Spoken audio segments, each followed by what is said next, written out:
ఆదికాండము 49వ అధ్యాయము 5, 6, 7 వచనాలు మనమందరము కలిసి చదువుకుందాం.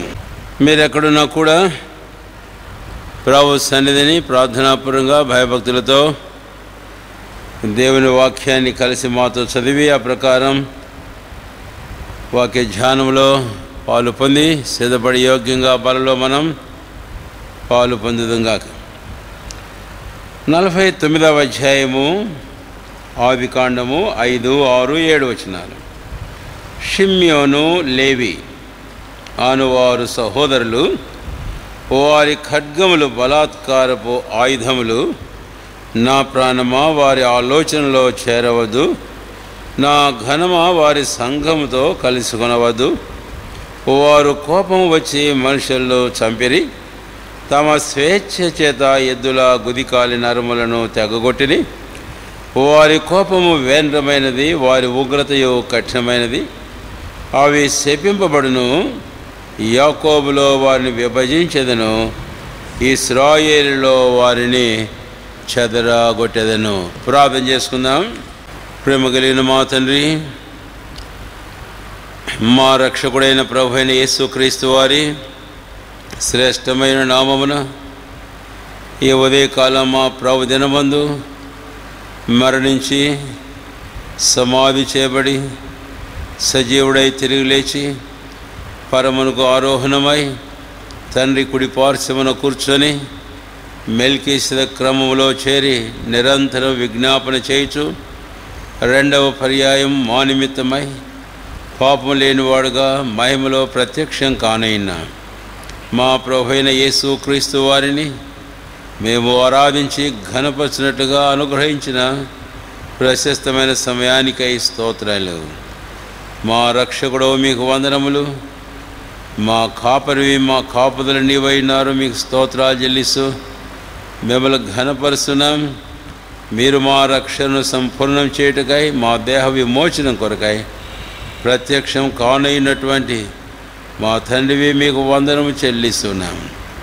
ఓ దేవా, ఇక్కడ పలు స్థలాలలో మీ ప్రజలైన వారు చేరి ఆరాధించిన ఆరాధన, స్తుతి, స్తోత్రములను మీరు అంగీకరించం. వారి ఆరాధనలందు మీరు హర్షించుదురుగాక. ఈ సమయంలో మా గమనాన్ని తెచ్చిన మీ వాక్యమునకై స్తోత్రాలు. మీ బలలో మేము పాలు పొందిన ఇంటిగా మాతో మీరు మాట్లాడు. యోగ్యముగా మేము పాలు పొందినట్లు మీ వాక్యమునే ఉదకముతో స్నానము చేపించి మమ్మల్ని మీరు ప్రతిష్ఠించు. అట్లు చేసి యోగ్యంగా మీ బలలో పాలు పొంది తద్వారా ఈ బల్ల మాకు ఆశీర్వాద బల్లగా ఉన్నట్లు అనుగ్రహించు. మీ వాక్యమునిచ్చటకై మేము చాలిన వారం కాము అని ఒప్పుకొనుచున్నాం. మాకు చాలిన వాడవు నీవే. నీ కొరకై కనిపెట్టుకునేవారు, నీ వైపు చూచువారు సిగ్గుపడరు. మా అక్కర కొలది మాతో మీరు మాట్లాడి మేలుతో మా హృదయాలు తృప్తిపరచు. ఆన్లైన్లో ఇంటరప్షన్ అనేది ఏమి లేకుండా సహాయం చేయము. యేసువారి శ్రేష్టమైన నామమును స్తుతించి ప్రార్థించి వేడుకొనుచున్నాము తండ్రి, ఆమేన్. ఆదికాండము 49వ అధ్యాయము చదివిన వాక్య భాగానికి మనం వద్దాం. 49వ అధ్యాయం ఆరంభించాం మనము.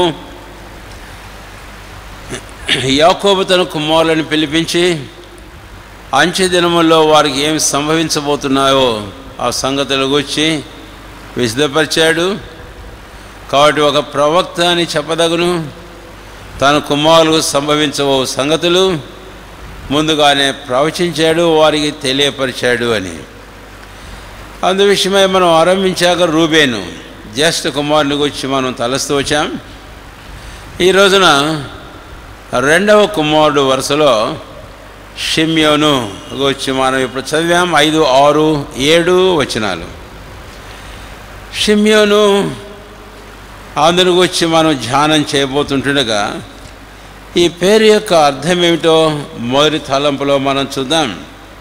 రండి ఆదికాండము 29వ అధ్యాయము 29వ అధ్యాయము ఆదికాండం నేను చదువుతున్నాను, దయచేసి మీరు గమనించండి. 33వ వచనం.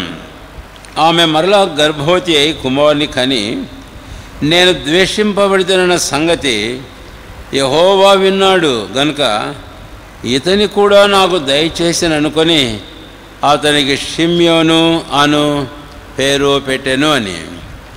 బైబిల్లో పెట్టబడిన ప్రతి పేరును మనం తలంచడం చాలా ప్రాముఖ్యమైన విషయమే. ఇక్కడ లేయా యాకోబును కన్నటువంటి రెండవ కుమారునికి షిమ్యోను. ఏదో ఊరక పెట్టుకోలే, ఏదో ఒక తలంపు వస్తే, ఒక పేరు ఏదో గుర్తు వస్తే, లేకపోతే ఇంకెవరి పేరో లోకంలో ఏదో గొప్పవారి పేర్లు అలాగూ తలంచి పెట్టుకున్నది కాదు. బైబిల్లో మనం ప్రతి పేరు విషయంలో కూడా ఇలాంటిది కాదు అనేది స్పష్టంగా మనకు తెలుస్తుంది. ప్రతి పేరు ఎంతో అర్థవంతంగా ఉంది కాబట్టి ఇది అర్థవంతంగా ఉన్నటువంటి పేరు, భావగర్భితమైనటువంటి పేరు అని. అందులోని ఇంకో మాట కూడా జ్ఞాపం చేయాలి. This is the expression of our personal experience. ఇది ఆమె జీవితంలో తన వ్యక్తిగత అనుభవం యొక్క వివరణ.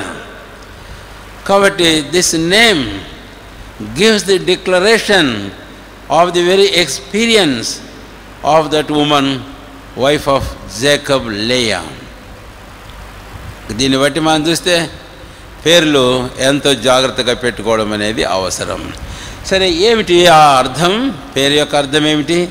తద్వారా ఆమె యొక్క అనుభవం ఏంటి? 29వ అధ్యాయం 33వ వచనం మనం చదివాం కదా. రండి. ఆమె మరలా గర్భవతి కుమారుని కని నేను ద్వేషింపబడుతున్న సంగతి యెహోవా విన్నాడు కనుక ఆ అబ్బాయికి షిమ్యోను అని పేరు పెట్టింది. యెహోవా విన్నాడు కాబట్టి షిమ్యోను అనగా అర్థం ఏమిటంటే దట్ హియర్స్, అంటే వినువాడు. కాబట్టి షిమ్యోను అనే పేరుకు అర్థం వినువాడు అని. కాబట్టి దేవుడు విన్నాడు. నేను ద్వేషింపబడుతున్న సంగతి దేవుడు విన్నాడు. నేను దూషించబడుతున్నాన సంగతి దేవుడు విన్నాడు.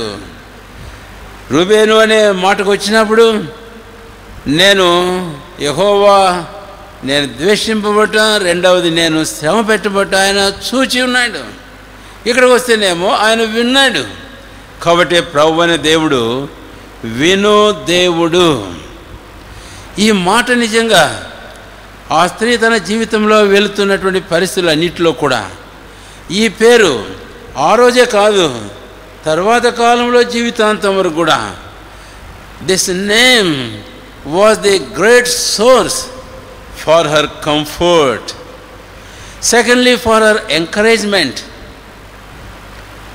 అంతేకాదు, thirdly that might have been for very warning to her life.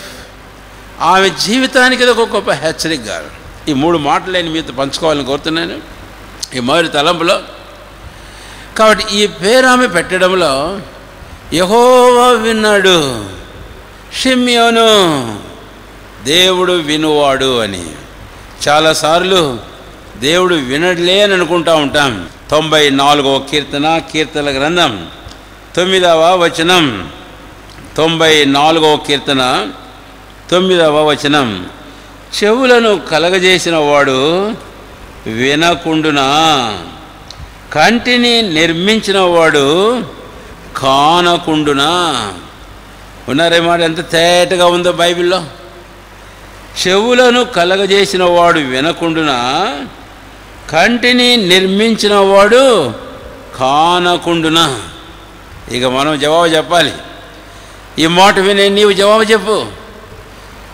కాబట్టి ప్రభు అయిన దేవుడట, ఆయన కదా మనకు చెవులను కలగజేసిన వాడు. వినకుండా ఉంటాడా? నీకు చెవి ఉంటే నువ్వు వింటున్నావు కదా, అయితే ఆ చెవిని లేక ఆ వినికిడినే కలగజేసిన ఆ దేవుడు వినకుండా ఉంటాడా? కంటిని నిర్మించిన వాడు.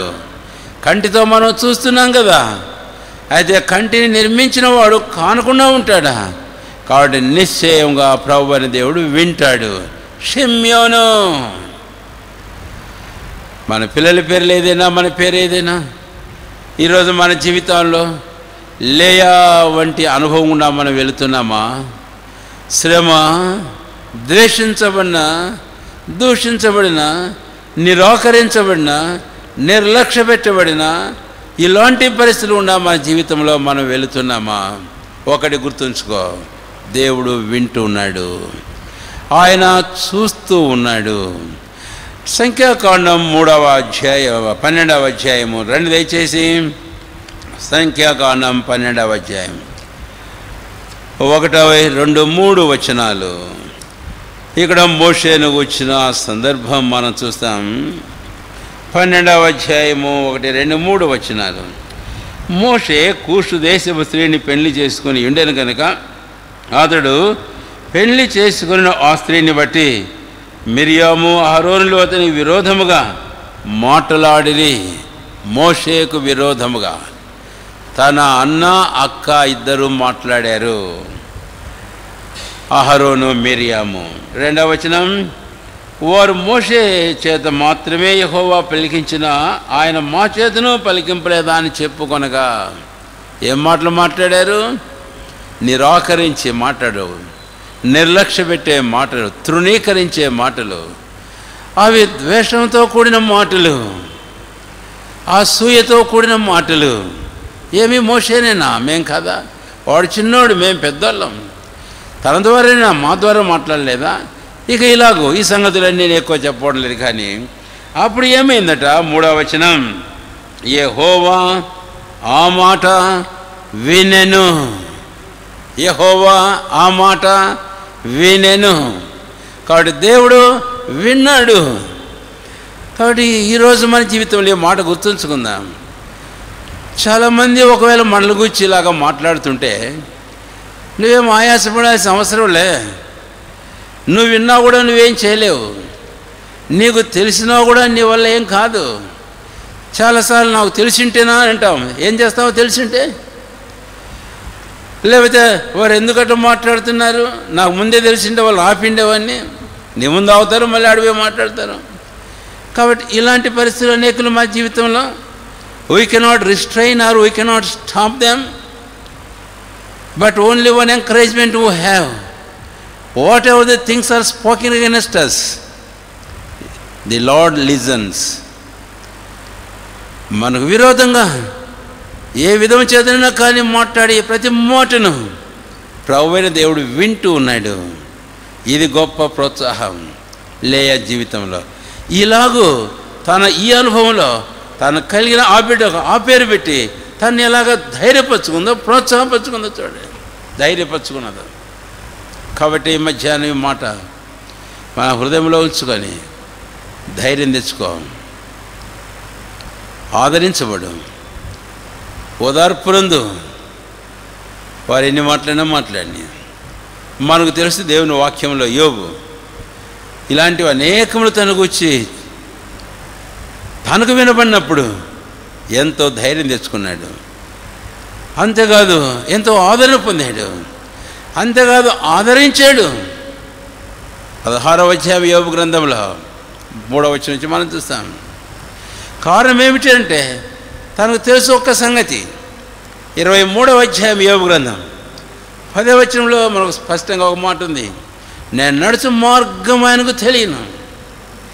అంటే నా శ్రమ ఆయనకు తెలియను, ఆయన చూస్తున్నాడు.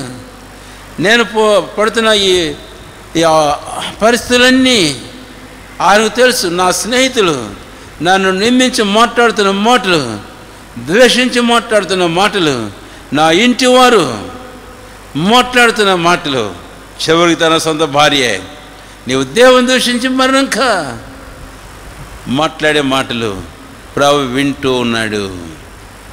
ఈరోజు ఇదే మన ఆదరణ. So let us comfort and being comforted of the Lord by this thought, the meaning of Shimeon name. యెహోవా వింటూ ఉన్నాడు. ఆయన వింటే చాలు. ఇంకో సందర్భం జ్ఞాపం చేస్తాను. ఇంకో మాటకు మనం వెళ్ళకముందు 2వ రాజుల గ్రంథం 19వ అధ్యాయం మనకు అందరికీ బాగా తెలిసిన భాగమే. అక్కడ హిజ్కియా యెషయాకు ఒక వర్తమానం పంపించాడు. ఏంటి ఆ వర్తమానం అని అంటే, ఆ అసురు వారు వచ్చి తోలనాడు మాట్లాడిన ఆ మాటలు 2వ రాజుల గ్రంథం 19వ అధ్యాయం తీద్దాం. 2వ రాజుల గ్రంథం 19వ అధ్యాయము దయచేసి రండి. లేక 18:37 చదువుతాను, చివరి భాగమే చదువుతాను. అది కూడా హిజ్కియా యుద్ధకు వచ్చి రబ్షాకే పలికిన మాటలన్నీ తెలియజెప్పిరి. వారు పలికిన మాటలు విన్నటువంటి హిజ్కియా రాజు యొక్క ముఖ్యులైన మనుషులు బట్టలు చింపుకున్నట్లుగా చేసింది.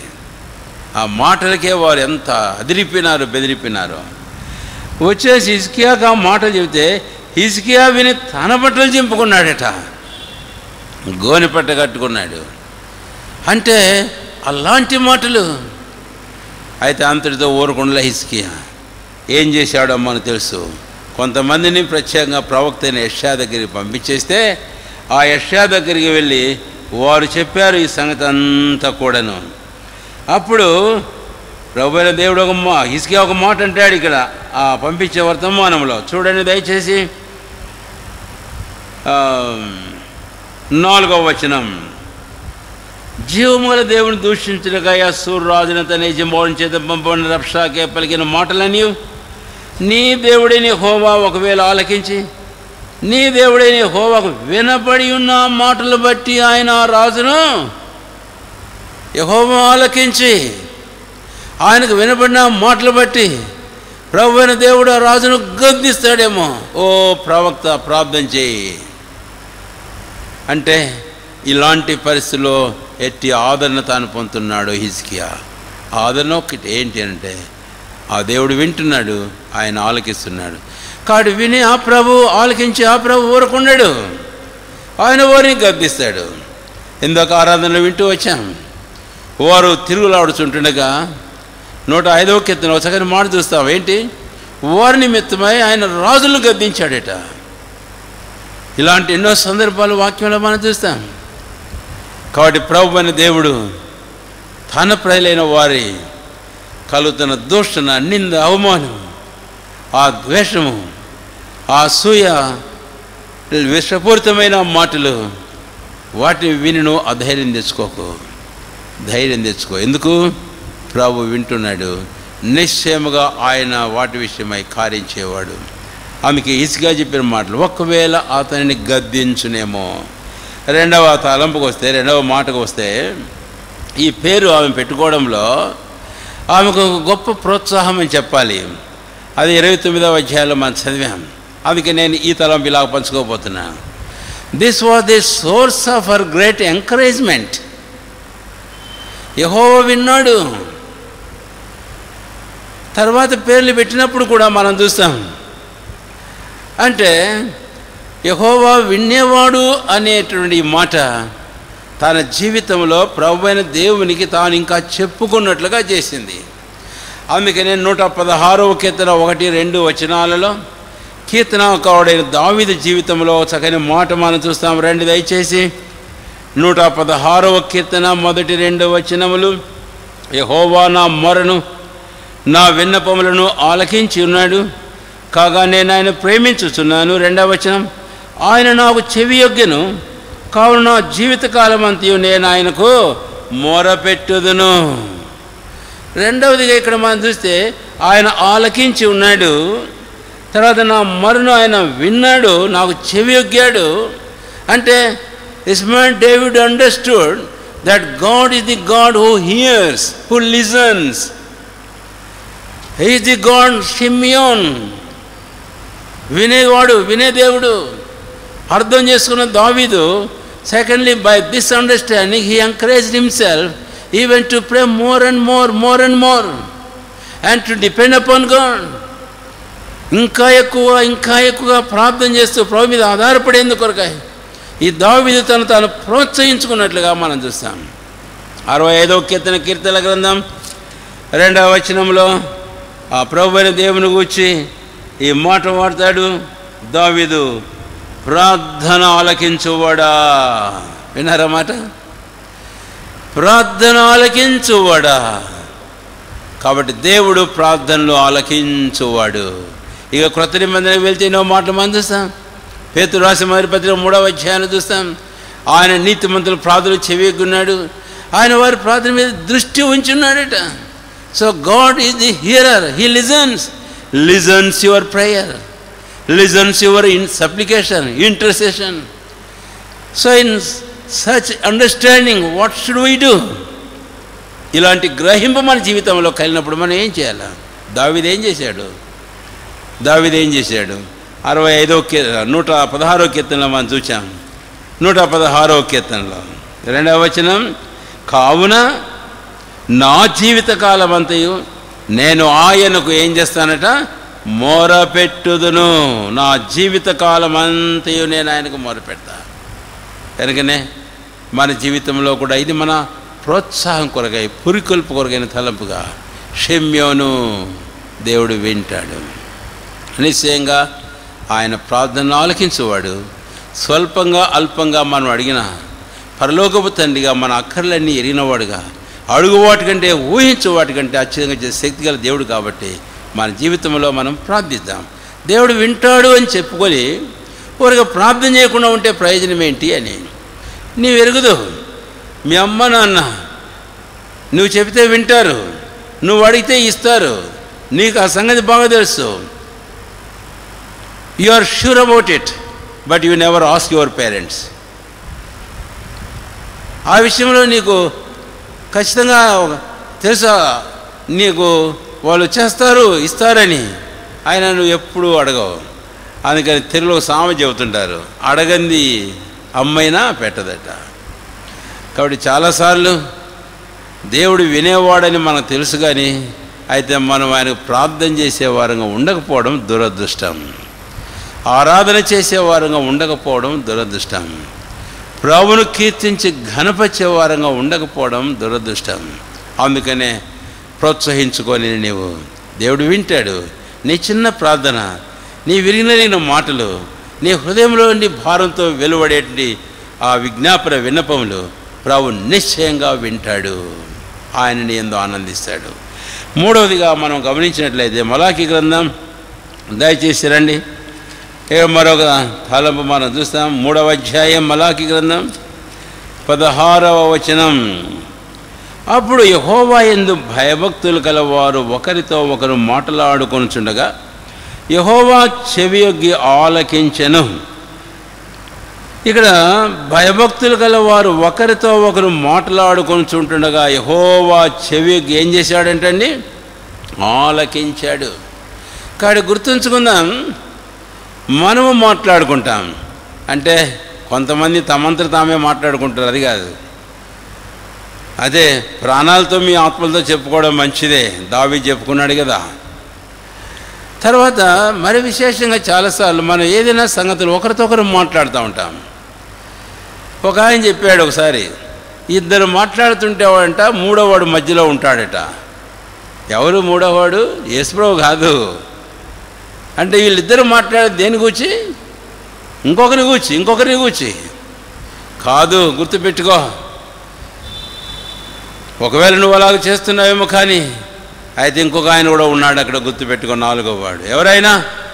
ఆయనే ప్రభు.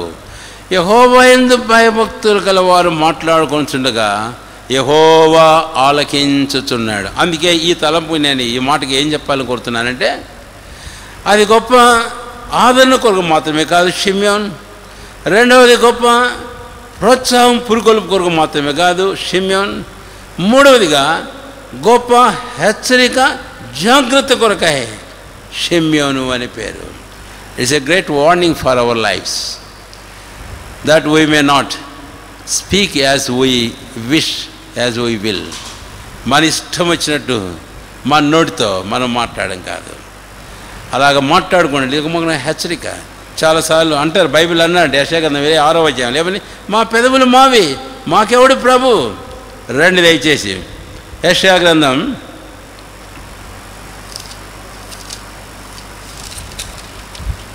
20, క్షమించండి, ఇక్కడేనండి ఆ వచనం ఎవరికైనా గుర్తుందా? యెషయా గ్రంథము 26 ఓకే. అక్కడ వారు అంటారు సందర్భంలో, మా పెదవులు మావి, మాకు ఇక ప్రభు ఎవరు, మా పెదవులే మాకు ప్రభు అంటే వారు తమ పెదవులతో, వారు తమ నాలుకతో, వారు తమ నోటితో వారికి ఇష్టం వచ్చినట్టు మాట్లాడడం. దేవుడు వింటున్నాడు, జాగ్రత్త. కొన్నిసార్లు పిల్లలు మన ఇంట్లో గమనిస్తే చాలా చిన్నగా ఒకరితో ఒకరు చెవులు చెప్పుకుంటుంటారు. ఎందుకని చెప్పుకుంటారు ఒకరితో ఒకరు చెవుల్లో అంటే అమ్మ నాన్న వింటారేమో, కాబట్టి వింటే ఏమంటారో అందుకే ఒకరికి వినపడకుండా. అయితే ఒకటి గుర్తుంచుకో, అమ్మ నాయన వినకపోవచ్చేమో, ఎవరి గురించి నువ్వు మాట్లాడుతున్నావో వారు వినకపోవచ్చేమో, లేక నువ్వు మాట్లాడే కాని మాటలు, నీ నోట దుర్భాష ఇంకొకరు తెలియకపోవచ్చేమో, కానీ అయితే ప్రభు వింటున్నాడు, యెహోవా ఆలకించుచున్నాడు. అందు విషయమైన భయభక్తులు కలిగి మన నాలుగు జాగ్రత్త కాపాడుకుందాం. మనమంటూ మాట్లాడితే కొలసీ పత్రిక 4వ అధ్యాయంలో పౌలు అపొస్తలుడు కొలసీల సంఘాన్ని ఇలాగ హెచ్చరించేట్లుగా మనం చూస్తాం. కొలసీ పత్రిక 4వ అధ్యాయం దయచేస్తారుగా 4వ అధ్యాయము 6వ వచనం. ప్రతి మనుషునికి ఎలాగో ప్రత్యుత్తరం ఇవ్వన్నది మీరు తెలుసుకుంటకై మీ సంభాషణ ఉప్పు వేసినట్లు, విన్నారా, ఎల్లప్పుడూ రుచిగలదిగా కృపాసహితముగాను ఉండనీయుడియే. ఎల్లప్పుడూ రుచిగలదిగా కృపాసహితముగాను ఉండేయండి. How should be our conversation, our talking, our speaking, our uttering the words. Be careful, the Lord in heaven listens every word which goeth out of your mouth. వింటే వింటాళ్ళు ఏమవుతుంది, వింటే వింటాళ్ళు ఏమవుతుంది చెప్పమంటారా? యేసుప్రభువే చెప్పాడు మత్తయి సువార్తలో, ఏమని, మీరు పలుకు ప్రతి మాట విమర్శ దినమందు తీర్పులోకి తీసుకుని రాబడుతుంది. ఈరోజు కాకపోవచ్చేమో, but every ill word which you speak will be brought into the judgment one day. తద్వారా జీవితంలో ఎంతో నష్టం. కనుక ఈరోజు అంతేకాదు ఆ రోజు కూడా మన జీవితంలో మనం నష్టం పొందుతాం. అందుకనే మన మాటల విషయంలో ఒక్కసారి జాగ్రత్త. ఎందుకు జాగ్రత్త అంటే ప్రభు వింటున్నాడు. ఈ మనిషితో ఎదురు మాట్లాడు, ఆ మనిషికి దూరంగా ఇంకొకరితో మాట్లాడు. ఎదురున్నప్పుడు ఏం మాట్లాడతావో చాటున్నప్పుడు అదే మాట్లాడు. ఏది ఏమైనా సరే మాటలు ఉప్పు వేసినట్లు కృపాసహితంగా ఉండని. అది అర్థం కావడానికి ఉప్పు వేసినట్లు కృపాసహితంగా అనేది నేను యోబు గ్రంథంలో ఇందాక ఒక మాట చెప్పాను, 16వ అధ్యాయం అని. ఆ 16వ అధ్యాయంలో 3-4 వచనాలు మీరు గమనించినట్లయితే 5 వచనాలలో యోబు ఒక మాట అంటాడు, నా మాటలు మిమ్మల్ని ఆదరిస్తాయి. ఏంటంటే మాట, తాను కష్టాల్లో ఉన్నాడు, ఇబ్బందుల్లో ఉన్నాడు, శ్రమలో ఉన్నాడు, శోధనలో ఉన్నాడు, పరీక్షలో ఉన్నాడు, తీవ్రమైనటువంటి వ్యాధి బాధకుండా వెళ్తున్నాడు. అంతేకాదు స్నేహితులు తృణీకరిస్తున్నారు, నిందిస్తూ మాట్లాడుతున్నారు.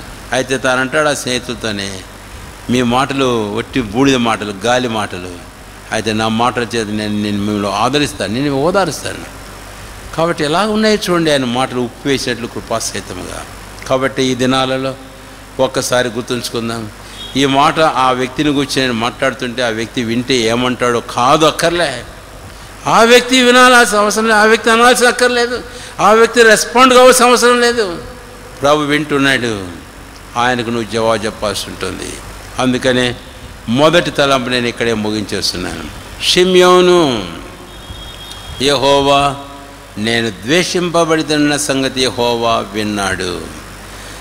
ఆ మాట పేరు లేయా తన జీవితంలో తనకు ఎంతో ఆదరణ, రెండవది తనకెంతో ప్రోత్సాహం, మూడవదిగా తనకెంతో భయం, జాగ్రత్త కలజేసిన మాటలుగా మనం చూస్తాం. ఈరోజు ఈ తలంపు మన హృదయాలకు, మన జీవితాలకు ఇలాగుండగా this name Simeon may be the source of our comfort, our encouragement and also a warning for our lifes. రెండవ తలంపు మనం వెళ్దాం. దయచేసి ఆదికాండము 49వ అధ్యాయం. 49వ అధ్యాయము ఆదికాండము. యాకోబు తన రెండవ కుమారుడైన షిమ్యోను వచ్చి మాట్లాడేటప్పుడు ఇంకొకరిని కలిపాడు మళ్ళీ, అతను మూడవ వాడు. 49వ అధ్యాయము 5వ వచనం, షిమ్యోను లేవి అనువారు సహోదరులు. షిమ్యోను లేవి అనువారు ఎవరంటండి? సహోదరులు అనే మాట. వారు సహోదరులు అని అన్నప్పుడు వారిద్దరేనా సహోదరులు? యాకోబుకు 12 మంది కుమారులు, ఇప్పటికే పుట్టారు 12 మంది. అయితే వీరిద్దరిని ఏదో కేటాయించి వీరు సహోదరులు అంటాడే, అంటే కొంతమందికి ఒక తలంపు వస్తుంది. అంటే వీరు లేయా కుమారులు, ఇంకా మిగిలిన వాళ్ళు వారు ఇంకా 3 ఉన్నారు కదా వాళ్ళ కుమారులు కాబట్టే. అలాగైనా కూడా లేయా 6 మంది కుమారులను కన్నది. యాకోబుకు 6 మంది కుమారులను కన్నది. ఈ 6 మంది కుమారుల్లో 6 సహోదరులే కదా, ఒక్క తల్లి గర్భం పుట్టిన వారేగా. మరి వారిని మినహాయించి షిమ్యోను లేవి ఎవరంటండి? సహోదరులు అని చెప్పడంలో అంతరార్థం ఏమిటి? రండి మనము అపొస్తలుల కార్యము 9వ అధ్యాయానికి వెళ్దాం. అపొస్తలుల కార్యములు 9వ అధ్యాయం. దయచేసి రండి. ఇక్కడ ఒక మనిషి అననీయ సౌలు దగ్గర వెళ్ళాడు ప్రభు ఆజ్ఞ మేరకు. 17వ వచనం, అపొస్తలుల కార్యములు 9వ అధ్యాయము 17వ వచనం. అననీయ వెళ్ళి ఆ ఇంట ప్రవేశించి అతని మీద చేతులుంచి, సౌలా సహోదరుడా, ఈ మాట గమనించడం దయచేసి. ఏమంటాడు? సౌలా సహోదరుడా అని. అంతవరకు ఈ సౌలును గూర్చి అననీయకున్న దృక్పథం వేరే. యేసుప్రభు వారు దర్శనంలో అననీయతో మాట్లాడి, ఇదిగో ఆ పట్టణానికి వెళ్ళు, ఆ తిన్నదైన వీని సౌలను ఒకడు ప్రార్థన చేస్తున్నాడు, నీవు అక్కడికి వెళ్ళు అంటే ఏమన్నాడు మనకు తెలుసు. వాడు శత్రువు. ఒక మాటలో చెప్తున్నాను ఊరికి నేను. అలాంటి వాడి దగ్గర నన్ను పొమ్మంటావే, నీకు తెలియదా అంటే అంతవరకు ఆ సౌలు గురించి తన హృదయంలో ఉండే తాత్పర్యం ఎలాగుందో చూడండి. అయితే ఇప్పుడు ఏం చేశాడు? తర్వాత ప్రభు తేడతెల్లం చేశాడు ఆ విషయం. అప్పుడు అననీయ వెళ్ళి నిస్సంకోచన సందేహంగా ఏమాత్రం సంశయం లేకుండా సౌలా సహోదరుడా అని సంబోధించడంలో మనం చూస్తాం. ఇప్పుడు అననీయకు అర్థమైంది ఈ సౌలు ఎవరో. కాబట్టి ఇక్కడ నేను ఈ మాట ఇలా జ్ఞాపం చేయాలని కోరుతున్నాను. ఏంటి అని అంటే, నా సహోదరుడు అని అన్నప్పుడు బైబిల్లో మనం గమనిస్తే అదే మాట చూస్తాం. ఈరోజు మనం కూడా బ్రదర్ సిస్టర్ అని మనం పిలుచుకుంటుంటాం. Praise Lord brother, praise Lord sister అని. నేను రక్షించబడినప్పుడు ఇదే మాట వాడినా. ఏ రోజు రక్షణ పొందానో అప్పటికి ఇంకా రక్షణ పొందలే, కొంత సమయంలో రక్షించబడబోతా 1 or 2 అవర్స్లో. ఆయన ఎవరు అటు పోతుంటే దాటిపోతుంటే ఏదో భయపడి అన్నాను, ప్రైజ్ లార్డ్ బ్రదర్ అని. ఆయన వెనక్కి తిరిగి, తమ్ముడు ఎవరు? ఈడెవడు నన్ను తమ్ముడు అంటాడు అనుకున్నా. అయితే తర్వాత అర్థమైంది ఆ సంగతి. అంటే తాను విశ్వసించినట్లు నేను విశ్వాసం ఉంచాను కాబట్టి, లేక అననీయ విశ్వసించినట్లు సౌలు విశ్వాసం ఉంచాడు కాబట్టి, they both made together a single faith, ఒక్క విశ్వాసం వారి జీవితాలలో వారిద్దరిని ఒకరితో ఒకరిని సహోదరులుగా చేసింది అని. కాబట్టి ఈ రోజున మనము బైబిల్లో అదే చూస్తాం. కాబట్టి అననీయ సౌలు సహోదరుడు అన్నందుకు కారణం ఏంటి అని అంటే, నాకు వల్ల తాను ప్రభువైన క్రీస్తు విశ్వాసం ఉంచాడు. అననీయ కానీ మిగిలిన శిష్యులు ఎవరైనా కానీ బైబిల్లో మనం గమనించినప్పుడు వారందరూ యోహాను సువార్త 1వ అధ్యాయం 13వ వచనం ప్రకారం వారు శరీర రక్తం బట్టి శరీరం బట్టి జన్మించిన వారు కాదు, కానీ వారు దేవుని వల్ల పుట్టినవారు.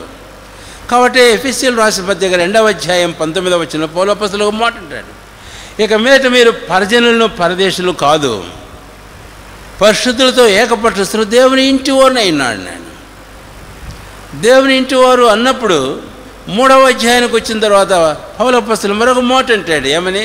14వ వచనం నుంచి మనం గమనించినట్లయితే అక్కడ అంటాడు కదా, ప్రతి కుటుంబం భూలోకంలో ఏ తండ్రిని బట్టి కుటుంబము అని పిలువబడుతుందో, many families together they are called as one family because of the Father in heaven అన్నాడు. తర్వాత 4వ అధ్యాయానికి వెళుతూ అక్కడేమంటాడంటే తండ్రి ఒక్కడే అని అన్నాడు. కాబట్టి ఈ రోజున క్రీస్తునందు నూతనంగా జన్మించి రక్షించబడిన మనమందరం కూడా ఆయన అందరి మనం కలిగిన ఒకే ఒక విశ్వాసాన్ని బట్టి మనమందరం ఒకరికొకరం సహోదరులం. We are all born of God. ఒక ఇంటిలో 4 పిల్లలు ఒక తల్లిదండ్రులకి ఎలాగో పుడతారో, పుట్టినప్పుడు వాళ్ళందరూ ఎలాగో తోబుట్టులో సహోదరులు, అలాగే ఈరోజు ఒక తండ్రికి మనం జన్మించాం. ఆ తండ్రి మన పరలోక తండ్రి ప్రభువైన యేసుక్రీస్తు వారు. కాబట్టి యాకోబు షిమ్యోను లేవీని గురించి మాట్లాడినప్పుడు వీరు సహోదరులు. మంచిదే. నేను ఒక విషయం చెప్పాను, అంటే ఆత్మీయంగా సహోదరులని సంబోధన ఎలాగా మనకు వర్తిస్తుంది అనేటువంటి విషయం.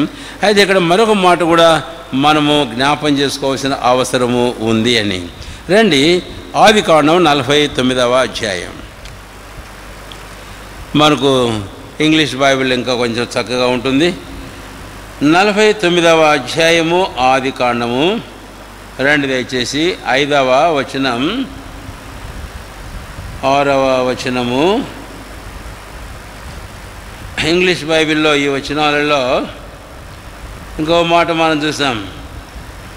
అంటే యాకోబు తన గురించి మాట్లాడుకుంటూ ఏమంటాడంటే, నీవు వారి ఆలోచనలో చేరవద్దు, వారి సంఘంతో నీవేం చేయవద్దట, కలిసికొనవద్దు అని. కాబట్టి వారి ఆలోచన అనే మాట నేను ఇక్కడ జ్ఞాపించాలని కోరుతున్నాను. కాబట్టి come not thou into their secret. ఆలోచన అనే మాటకు ఇంగ్లీష్లో సీక్రెట్ అని. So these 2 people together made a plan in secret. 12 సహోదరులు అయితే, ఒక సహోదరి అయితే, తల్లిదండ్రులు ఉంటే, ఈ ఇద్దరు ఏం చేశారంటే రహస్యంగా వారిద్దరూ ఒక ఆలోచన చేశారట. ఆ ఆలోచన వారికి తెలుసు కానీ ఇంకెవరు తెలియదు. వారిద్దరికి తెలుసు, ఇంకెవరు తెలియదు. అందుకని యాకోబు ఏమన్నాడంటే వీరిద్దరూ సహోదరులు అన్నాడు. అందుకని నేను ఇక్కడ ఒక మాట చెప్పాలని కోరుతున్నాను. కొన్నిసార్లు వారు చేసే పనిని బట్టి, అంటే గోయింగ్ బై దేర్ ప్రొఫెషన్, మనము ఉద్యోగం చేస్తుంటే మన తోటి ఉద్యోగస్తులు ఏమంటాం, కోలీగ్స్ అంటాం. అయితే ఈ ఇద్దరు అన్నదమ్ముళ్ళు వాళ్ళు చేసేటటువంటి పనిని బట్టి by their work they are called together as brethren. వారు ఏమైతే చేశారో ఆ పనిని బట్టి వారిద్దరూ సహోదరులని పిలిచారు. కాబట్టి కొలీగ్స్ అని అన్నప్పుడు ఒక టీచర్ ఇంకొక ఆయన ఏమంటారు, ఇందాక కూడా వాడాడు, కొలీగ్. అలాగే ఇంకా ఆయా రంగాల్లో పనిచేసేటి వారు, వారితో పాటు అదే పని చేసేటి వారందరూ వారి కొలీగ్స్. వీరిద్దరూ బ్రదరేనని యాకోబు చెప్పడంలో, షిమ్యోను లేవిద్దరు సహోదరులని చెప్పడంలో వారిద్దరి ఆలోచన ఒకటిగా ఉంది. అంతేకాదు వారిద్దరూ చేసిన దాన్ని బట్టి వారిద్దరిని ఒక ఘాటు కట్టేసినట్లుగా మనం చూస్తాం. వారు ఏం చేశారో మనకు తెలుసు. రండి, అక్కడ మరొక మాట కూడా వాడాడు. 49వ ఇంగ్లీష్ బైబిల్లో చదవండి దయచేసి. యాకోబు తన ప్రాంతం చెప్పుకుంటా అన్నాడా,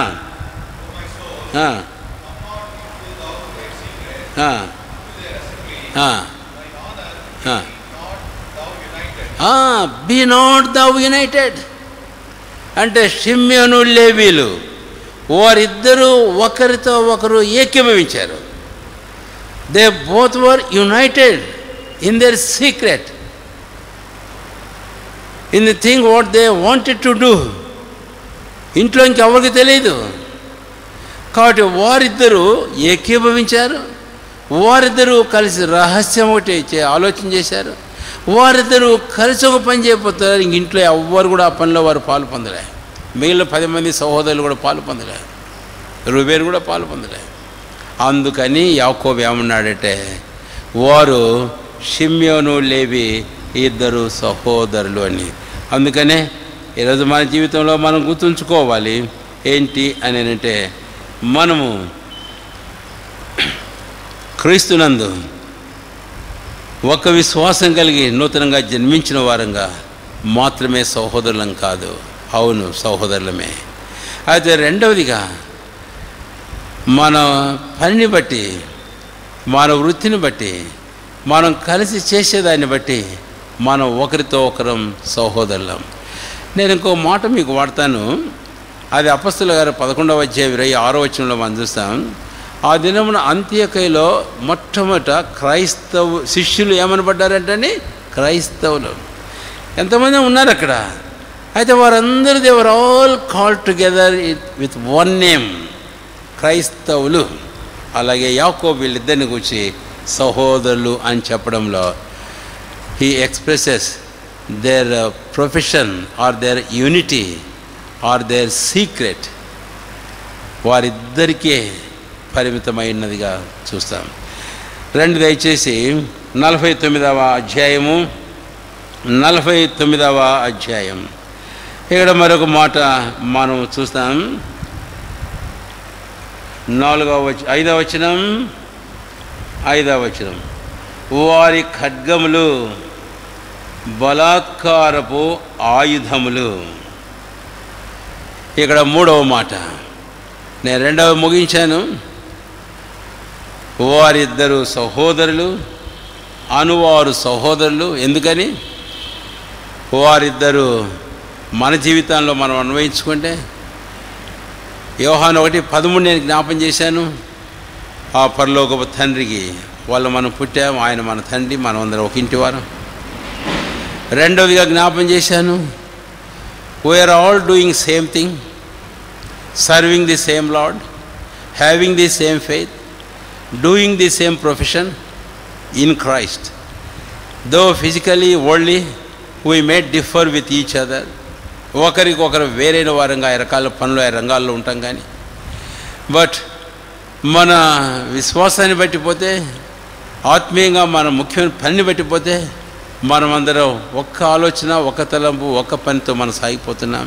కాబట్టి we're worthy to be called as brothers and as sisters. But at the same time, we need to be careful to keep up and maintain this relationship in our lives, brotherhood or sisterhood. ఇది భంగం కాకుండా జాగ్రత్తగా చూసుకుందాం. ఇప్పుడు 49వ అధ్యాయం 3వ తలంపు వచ్చినప్పుడు 5వ వచనంలో వారి ఖడ్గములు బలాత్కారపు ఆయుధములు. ఈ మాట దయచేసి గమనించండి. ఇప్పుడు యాకోబు వారి ఖడ్గాన్ని గురించి మాట్లాడేటప్పుడు వారి ఖడ్గములు బలాత్కారపు ఆయుధములు అని అనడం మనం గమనిస్తే, ఎందుకని? అంతేకాదు, క్రింద వచనాలకు మనం వస్తే కనుక ఆయన వారి విషయంలో కఠినమైన మాటలు మనం చూస్తాం. సరే, ఇప్పుడు ఆయుధాల గురించి నేను ఒక మాట మాట్లాడాలి. 3వ తలంపదే, వారి ఆయుధములు బలాత్కారపు ఖడ్గములు, వారి ఖడ్గములు బలాత్కారపు ఆయుధములు. ఏం జరిగిందో మనకు తెలుసు. ఆ షెకెం వారు తమ సహోదరైన దీనాను ఇబ్బంది పెట్టారు. అంతేకాదు, ఆమెను ఇవ్వమని చెప్పేసి వారు కోరుతున్నారు. వీరికి ఎవరికి ఇష్టం లేదు, వీళ్ళిద్దరికి అసలే ఇష్టం లేదు. అయితే ఈ పరిస్థితుల్లో, ఇలాంటి ఇబ్బందుల్లో ఏం చేయాలి అని వారు తమను తాము కాపాడుకోవాలి, తమ సహోదరిని కూడా రక్షించుకోవాలి, కాపాడుకోవాలి. కాదనం ఖచ్చితంగా అవసరమే. అయితే ఆ సందర్భంలో వారు ఉపయోగించవలసిన ఆయుధాలు ఏమై ఉండాలి అని. ఇప్పుడు జరిగింది ఏదో జరిగిపోయింది, అయిపోయింది. అయితే వీరికి మీరు ఏం చేయాలి అని. మన జీవితాల్లో ఏదైనా ఒక సందర్భంలో ఒక నష్టం అనేది జరిగితే, ఆ నష్టం మన భవిష్యత్ జీవితం కొరకు ఒక మైల్ రాయి. అంటే మైలురాయి అంటే అర్థం ఏమిటి? మనల్ని కాపాడుకొని సంరక్షించుకునేందుకు అనేది ఒక హెచ్చరిక. మైలురాళ్ళు అందుకే పెడతారు, అనేకమైన సూచనలు పెడుతుంటారు రోడ్ మీద. ఎందుకు అంటే they are the instruments of protection. అవన్నీ సంరక్షణ కాపుదల కొరకైనటువంటి సాధనాలు అవన్నీ. కాబట్టి ఈ ఇద్దరు అన్నదమ్ముళ్ళు ఈ పరిస్థితుల మధ్య వారి భవిష్యత్తు జీవితాల కొరకై, వారి సంతానం కొరకై, వారి తోబుట్టుల కొరకై, కుటుంబాల కొరకై వారు సంరక్షణార్థమైనటువంటి ఖడ్గాలు వారు కలిగి ఉండవలసిన వారు. అయితే అలాంటి ఖడ్గాలు కాకుండా వారి ఖడ్గములు బలాత్కారపు ఆయుధాలట. They are not defensive but their swords were offensive. వారి ఖడ్గములు, వారి ఆయుధములు వారి రక్షణార్థమైనవి కాదు, కానీ అయితే ఇతరులకు నాశనం కలుగజేసేటువంటి ఖడ్గం. అందుకే తండ్రి అని యాకోబు మాట్లాడు. తండ్రి సంతోషించలే, ఒకవేళ తల్లి కూడా సంతోషించి ఉండదు. అంతేగా తర్వాత వారిని గురించి ఎంత మాట మాట్లాడాడో, మీరు నన్ను ఈ ప్రజల ముందు నన్ను ఇలాంటి వారికి చేశారని వారి విషయం చాలా బాధపడిపోయినాడు. ఈరోజు చాలాసార్లు తల్లిదండ్రులు తమ పిల్లలు ఇలాంటి పనికిమాలిన పనులు చేస్తే ఎగేసుకొని వస్తుంటారు, మెచ్చుకుంటూ ఉంటారు.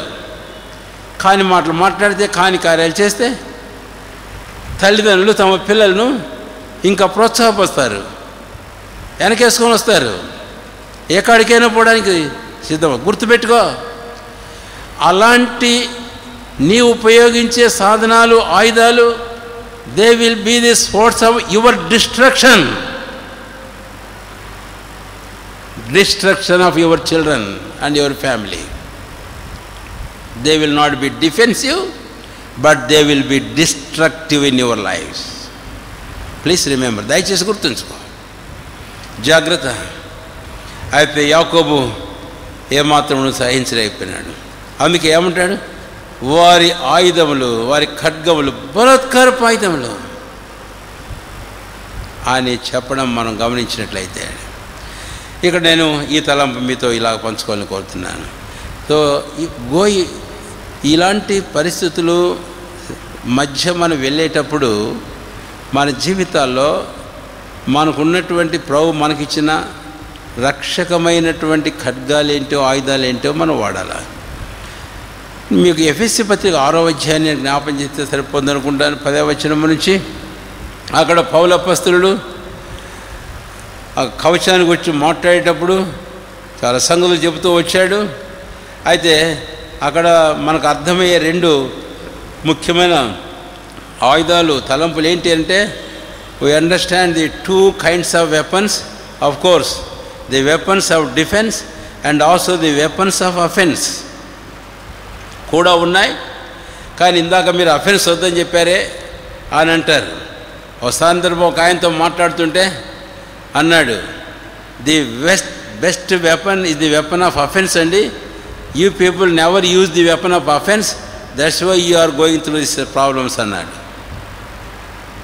మీరు ఎప్పుడు ఈ అఫెన్సివ్ ఆయుధాలు వాడరు కాబట్టే ఈ ఇబ్బందులు కూడా వెళ్తున్నారన్నాడు. అది లోకపు తీరు, అదే దేవుని ప్రేరమైన మన తీరు అది కాదు. అందుకని ఇలాంటి పరిస్థితుల్లో దేవుడు మనకిచ్చినటువంటి రక్షణార్థమైనటువంటి మనల్ని మనం కాపాడుకొని భద్రపరుచుకునేందుకు కొరకే ప్రవహించిన ఆయుధాలు ఏంటో మనం అవి వాడవలసిన వారంగా ఉన్నాం. మనం మత్తయి సువార్త 4వ అధ్యాయం, లూకా సువార్త వెళ్ళినప్పుడు యేసయ్యను శోధించినటువంటి శత్రువు సాతానుడు అపవాదాన్ని శోధించినప్పుడు ఏం చేశాడో మనకు తెలుసు. ఏమన్నాడు? 3 తలంపులో ఒక మాట అన్నాడు. మనిషి రొట్టె వల్ల మాత్రం కాదు, దేవుడు నోటి నుంచి ప్రతి మాట వల్ల జీవిస్తాడు. 2వ తలంపులో మరొక మాట అన్నాడు. చెప్పండి ఏంటో? నీవు నీ దేవుడైన యెహోవాను శోధించవద్దని వ్రాయబడింది అన్నాడు. తర్వాత మరొక మాట అన్నాడు, నీవు నీ దేవుడైన యెహోవానే ఆరాధించి మ్రొక్కమన్నాడు. అంటే ఆయన వాడినటువంటి మాటలు గమనించండి దయచేసి.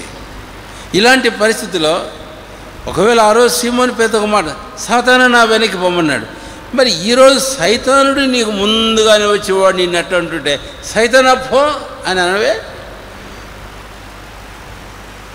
మరి ఏమంటూ వచ్చాడు? 4వ వచనం వాక్యానికి చెప్పాడు. తర్వాత tempt not the lord your God అన్నాడు. నీ దేవుడైన ప్రభుని శోధించవద్దన్నాడు. ఆ తర్వాత అన్నాడు నీవు నీ దేవుడైన ప్రభుని ఆరాధించన్నాడు. అంటే ఎలాంటి ఆయుధాలు ప్రభు అయిన యేసుక్రీస్తు వారు తానే స్వయంగా వాడాడో గమనించండి.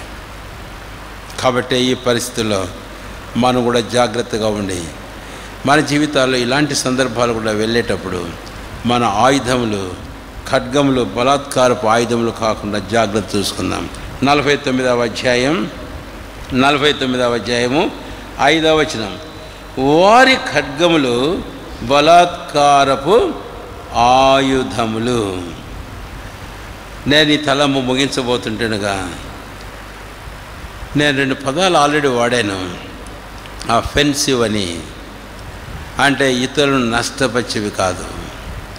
అయితే డిఫెన్సివ్ నీవు నిన్ను భద్రపరుచుకునే విషయం. కాబట్టి what kind of weapons are we using when we go through such experiences? ఇలాంటి పరిస్థితులు అనుభవాలు గుండా మన జీవితాల్లో వెళ్ళేటప్పుడు ఎలాంటి ఆయుధాలు వాడుతూ ఉన్నాం మనం? ఎలాంటి ప్రయత్నాలు చేస్తూ ఉన్నాం మనం? ప్రభువైన దేవుడు ఆయన మాట్లాడుతూ అన్నాడు తన సేవకుడు పౌలు ద్వారా రోమీయులకు రాసిన పత్రికలో. దయచేసి రండి, రోమీయులకు రాసిన పత్రిక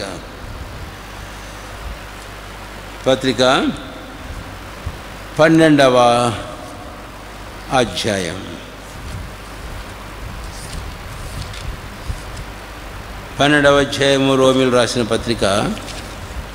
దయచేసి చూడండి 17వ వచనం, కీడుకు ప్రతి కీడు ఎవరికి చేయవద్దు, మనుషులందరి దృష్టికి యోగ్యమైన వాటిని గురించి ఆలోచన కలిగి ఉండి. 19వ వచనం 18 చదువుతాను, శక్యమైతే మీ చేత ఎంత మటుకు సమస్తమైన సమాధానంగా ఉండండి. 19, ప్రియులారా మీకు మీరే పగ తీర్చుకోనక దేవుని ఉగ్రతకు చోటేయండి. పగ తీర్చుట నా పని, నేనే ప్రతిఫలం నిత్తును అని ప్రభు చెప్పుచున్నాడని వ్రాయబడి ఉన్నది. కాబట్టి మీకు మీరే ఇలాగా చేయకండి. అయితే పగ తీర్చుడు నా పని కాబట్టి నా పని మీరు చేయకండి, నా పని నేను చేస్తానని. ఆయన పని మనం చేస్తే ప్రభు తన పని చేయడు, ఆ పనికి జరగదు. కాబట్టి let us not try and try to use the weapons of offensive, but the weapons of defense we may always use in our lives for our safety అని. ఇక్కడ 49వ అధ్యాయం దయచేసి రండి. 49వ అధ్యాయము ఇక 5వ వచనం తర్వాత 6వ వచనానికి వద్దాం. 49వ అధ్యాయము 5వ వచనం. ఈ మాట నేను ముగించేటప్పుడు, నా ప్రాణమా వారి ఆలోచనలో చేరవద్దు, నా ఘనమా వారి సంఘముతో కలుసుకొనవద్దు. వారు కోపం వచ్చి మనుషులను ఏం చేశారంటండి? చంపిరి అని. తమ స్వేచ్ఛ చేత ఎద్దుల గుదికాలి నరములను తెగగొట్టిరి అని. ఇంక నేను అన్ని వాటికి వచ్చి చెప్పడం లేదు. ఇందాక 3వ తలంపులో ఆ విషయాలకు వచ్చి నేను మాట్లాడుతూ వచ్చాను. ఇప్పుడైతే యాకోబు ఒక తీర్మానం నేను ఇక్కడ జ్ఞాపం చేయాలి. నా ప్రాణమా వారి ఆలోచనలో చేరవద్దు, నా ఘనమా వారి సంఘముతో కలిసి కొనవద్దు. కుమారులే వారిద్దరు. అయితే ఏమన్నాడు? వారి ఆలోచనలో చేరకు, వారి సంఘంలో కలుసుకోకు. So do not enter into their secret or do not unite yourselves with them in their secret. చాలాసార్లు ప్రత్యక్షంగా అది మనలో ఆరంభం కాకపోయినా ఎవరితో ఆరంభమైన దాంతో మనం ఏకీభవిస్తే వారి ఆలోచనలో మనం కలిసినట్టే, వారి రహస్యంలో ఏకీభవించినట్లే. వారి సంఘముతో సహవాసంలో కలిసినట్లే. అది ఏమాత్రం సరైంది కాదు. దీని ద్వారా యాకోబు ఒక మాట అంటున్నాడు తన ప్రాణంతో, అంటే he is keeping himself aloof, separate even from his own sons. Second and third, 2, 3 ఈ ఇద్దరు కుమారుల విషయంలో తాను వేరు చేసుకున్నట్లుగా మనం చూస్తాం. ఇదంతైనా అవసరం. కాబట్టి ఈ విషయంలో జాగరూకులమై మన జీవితాల్లో ముందుకు సాగుదాం. 4వ తలంపుకు వద్దాం. 49వ అధ్యాయం రండి. ఇప్పుడు 6వ వచనం చివరి భాగంలో ఒక పదం మీకు తెలుగులో ఉంది, అది ఇంగ్లీష్లో కూడా అది మరొక మాటలో ఉంది. 6వ వచనం చివరిలో, తమ స్వేచ్ఛ చేత ఎద్దుల గుదికాలి నరములను తెగ. తమ స్వేచ్ఛ చేత అనే మాటను దయచేసి గమనించండి. స్వేచ్ఛ, ఇక్కడ స్వేచ్ఛను గురించి మాట్లాడుతున్నాడు. ఈ ఇద్దరు కుమారులట ఎలాంటి వారంట? స్వేచ్ఛాపరులు. ఇంగ్లీష్లో ఏమన్నదంటే సెల్ఫ్ విల్, అంతేనా? సెల్ఫ్ విల్ అంటే వారు స్వయం చిత్తం కలిగిన వారు. తెలుగులో ఉంది స్వేచ్ఛాపరులు. ఈ 2 చాలా జాగ్రత్తగా ఉండాలి మన జీవితంలో. యేసుని గురించి మనం చూస్తే యోహాను సువార్త 5వ అధ్యాయం 30వ వచనంలో ఆయన ఒక మాట అంటాడు, నా అంతటి నేను ఏమీ చేయను, అంటే as myself I do nothing. అంటే Jesus as he lived in this world all along the 33.5 years, he never lived or did anything in his self will, but he did everything in Father's will.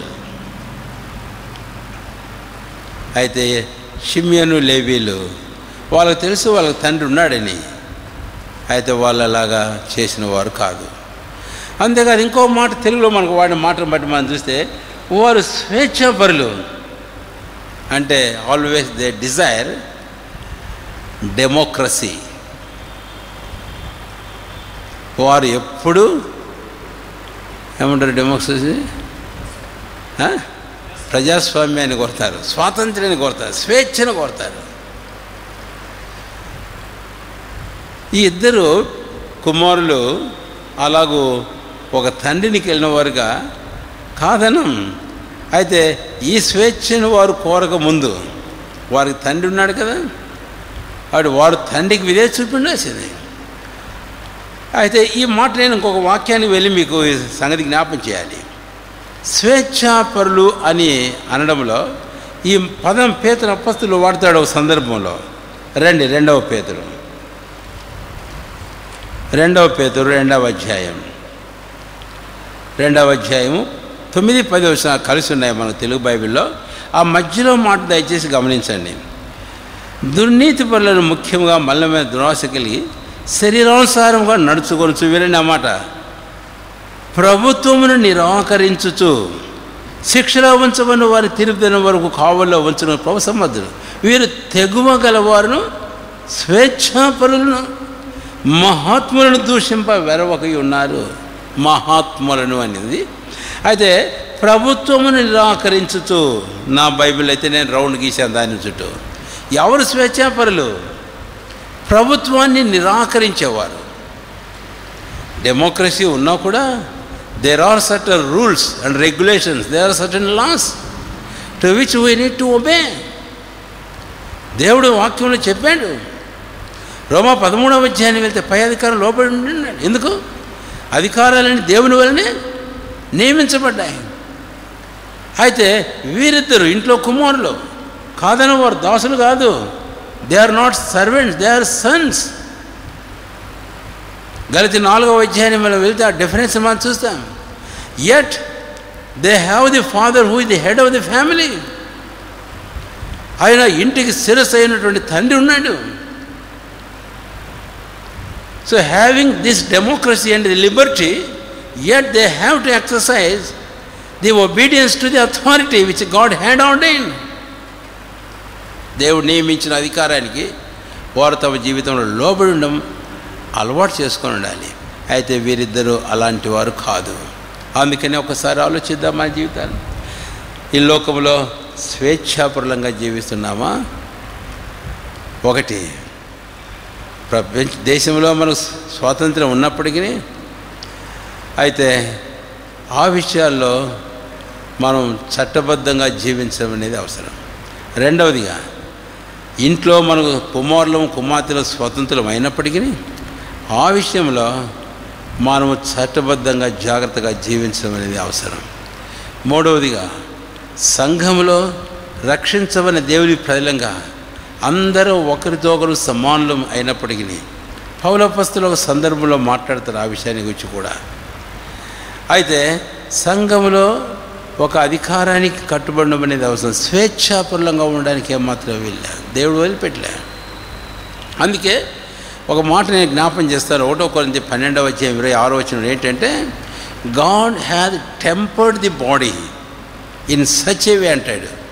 అంటే దేవుడు ఆ శరీరాన్ని అమర్చాడట. తర్వాత మరొక మాట కూడా జ్ఞాపం చేస్తున్నాను. ఒకవేళ దేవుని ప్రజలంగా, నాయకులంగా, దేవుని సేవకులంగా మన జీవితాలలో ప్రభు నియమించిన పని పరిచర్య అనేది మనం చేసేటప్పుడు of course we have the Liberty, but yet we need to understand the authority which is ordained over us. ఆయా స్థలాల్లో ఉండి పనిచేస్తూ సేవ చేస్తున్నప్పుడు మనకు స్వేచ్ఛ స్వాతంత్రం ఉన్నప్పటికీ, అయితే ఒక నియమించమని ఒక అధికారం ఉన్నప్పుడు ఆ అధికారాన్ని మన జీవితం లోపడి ఉండాలి. కాబట్టి ఊరికే స్వేచ్ఛాపరులు అని చెప్పేసి ఇష్టం వచ్చేది చేయకూడదు. ఒకసారి ఒక ఆయన అంటున్నాడు, అది కదా అంకుల్, స్వేచ్ఛ ఉంటే కదా నాకు, స్వేచ్ఛ ఉంటే కదా నాకు. స్వేచ్ఛ అంటే ఏంది? ఇష్టం వచ్చినట్టు చేయమని చెప్పా, నీకేదొచ్చా చేయమని చెప్పా, నీ ఆలోచన ప్రకారం చేయమని చెప్పా. స్వేచ్ఛ అంటే అదే. కాబట్టి గుర్తుంచుకుందాం, స్వేచ్ఛ అనేది నేను అన్ని రంగాల్లో చెప్తూ వచ్చా. ఇటు సమాజంలో, ఇటు కుటుంబంలో, ఇటు సంఘంలో, ఇటు దేవుని సేవలో, బాధ్యతల్లో. బట్ అదే టైంలో ఒకటి గుర్తుపెట్టుకో, నియమించమని అధికారం ఉంది. లోకంలో, దేశంలో చట్టం ఒకటి ఉంది. అలాగే కుటుంబాల్లో దేవుడు నియమించిన అధికారం ఒకటి ఉంది. మీ పైన నాయకులైన వారు మీకు వాక్యం బోధించారు, తండ్రులు తల్లులు. కాబట్టి కుటుంబంలో తల్లిదండ్రులు, they are the heads of the family. మూడవది, సంఘం కూర్చొని నేను జ్ఞాపం చేశాను. స్వేచ్ఛ కాదు, స్వేచ్ఛలో ఉంటూనే అందరూ ఒక తండ్రి బిడ్డలంగా, ఒక శరీరంలో సాటి అవసరంగా ఉంటూనే దేవుడు ఆ బాడీ శరీరాన్ని లాగా అమర్చాడు అంటే ఒక అధికారాన్ని లోపరిచాడు. అలాగనే నాలుగవదిగా, మన మిషన్ ప్రభు పని పరిచర్య విషయంలో కూడా, though we have Liberty, but at the same time we need to understand the authority which is ordained over us. మన మీద నియమించబడిన అధికారాన్ని మనం జాగ్రత్తగా అర్థం చేస్తుంది లోబడే ప్రకారం. కాబట్టి స్వేచ్ఛాపరులంగా జీవించడం మన జీవితాల్లో సరైనదే మాత్రము కాదు అని మనం కేవలం బానిసలము దాసులమని నేను చెప్పడం లేదు. ఈ విషయాన్ని జాగ్రత్తగా అర్థం చేస్తున్నాం. 49వ అధ్యాయం ఆదికాండం, దయచేసి రండి. ఆదికాండం 49వ అధ్యాయం. ఇక్కడ వారి తండ్రిని గురించి మనం ఒక మాట గమనించినట్లయితే, వారు ఎంత స్వేచ్ఛాపరులు అనే విషయం వారి తండ్రి చూపిన మాదిరి ద్వారానైనా కనీసం వారు అర్థం చేసుకొని ఉండవలసిన వారు.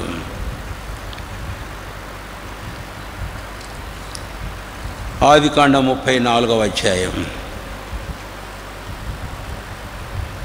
ఆదికాండం 34వ అధ్యాయము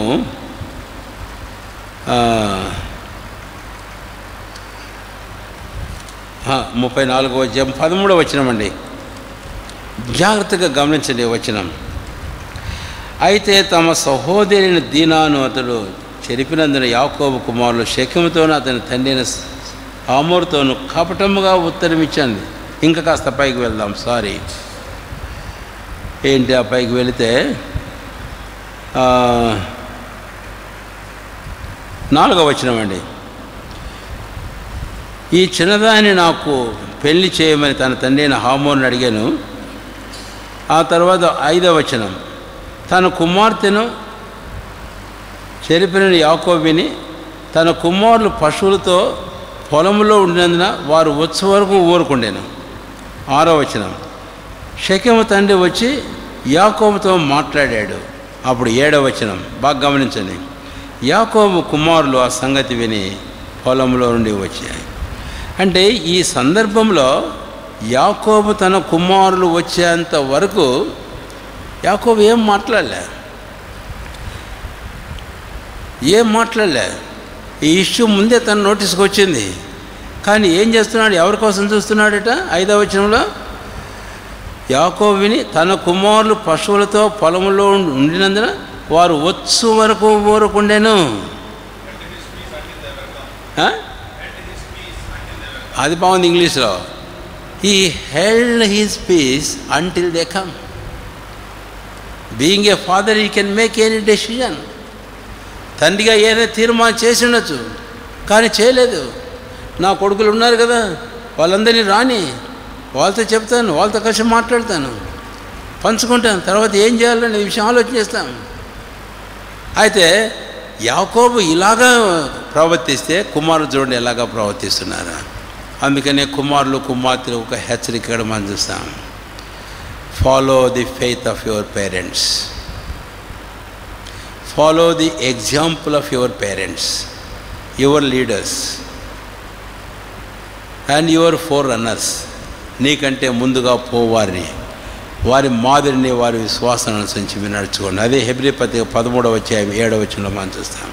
ఒకే చివరి తలముకు మనం వెళ్తాం. రండి దయచేసి 49వ అధ్యాయము ఆదికాండం. ఆదికాండం 49వ అధ్యాయము 49వ అధ్యాయము ఆదికాండం 7వ వచనం అండి. వారి కోపం వేంద్రమైనది, వారి ఉగ్రతయు కఠినమైనది, అవి శపింపబడును. యాకోబులో వారిని విభజించెదను, ఇశ్రాయేలులో వారిని చెదరగొట్టెదను అని. చాలా కఠినమైన మాటలు.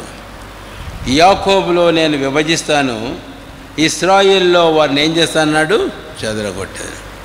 రూబేను గురించి మనం ధ్యానం చేసేటప్పుడు